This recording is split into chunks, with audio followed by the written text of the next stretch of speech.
ST प्रवाशांनो लक्ष द्या, महिलांना कव्यांच्यासाठी एनसी कार्ड अनिवार्य. गृहकाप आतापर्यंत केवळ आधार कार्ड दाखवून महिलांना 50% सवलता. मात्र नवीन नियमानुसार आता सवलतींवरील ज्येष्ठांना तिकिटाचे पूर्ण पैसे द्यावे लागतील. घाईजन हा बदल का करण्यात आला? सवलतींच्या नावाखाली होणारा गैरवापर रोखण्यासाठी ही डिजिटल पुनः प्रणाली आणली आहे. व्यवहारांमध्ये पारदर्शवणे हा मुख्य उद्देश आहे. प्रवाशांना कॅशलेस प्रणाली आणली आहे. त्यांच्या नावाखाली गैरवापर रोखण्यासाठी तिकिटांना पूर्ण पैसे द्यावे आहे. एनसीएमसी कार्ड म्हणजे काय? हे एक प्रीपेड स्मार्ट कार्ड आहे.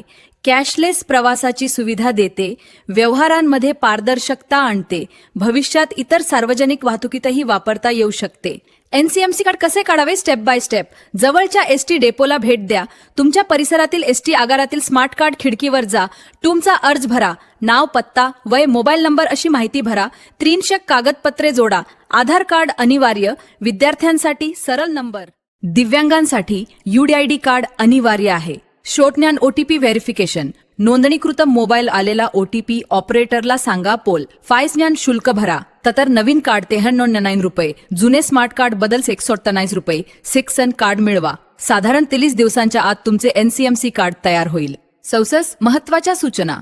कार्डमध्ये किमान 100 रुपये बॅलन्स असणे आवश्यक. कार्ड रिचार्ज करण्यासाठी तुम्ही एसटी कंडक्टरची ईटीएम मशीन, मोबाईल लॅब किंवा डेपो एजंटकडून रिचार्ज करता येईल. लवकरच ऑनलाईन नोंदणी सुविधा उपलब्ध होण्याची शक्यता.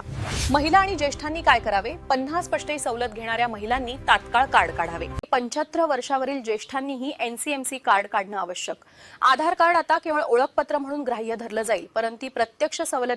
लवकरच ऑनलाईन नोंदणी सुविधा उपलब्ध होण्याची शक्यता. महिला आणि ज्येष्ठांनी काय करावे? 50% सवलत घेणाऱ्या महिलांनी तात्काळ कार्ड काढावे. अशाच ताज्या आणि महत्त्वाच्या अपडेटसाठी आमचा दवंडी युट्यूब चॅनल सबस्क्राईब करा, व्हिडिओला लाईक करा आणि बेल आयकॉनवर क्लिक करा, म्हणजे प्रत्येक नवीन व्हिडिओची नोटिफिकेशन तुम्हाला सर्वात आधी मिळेल.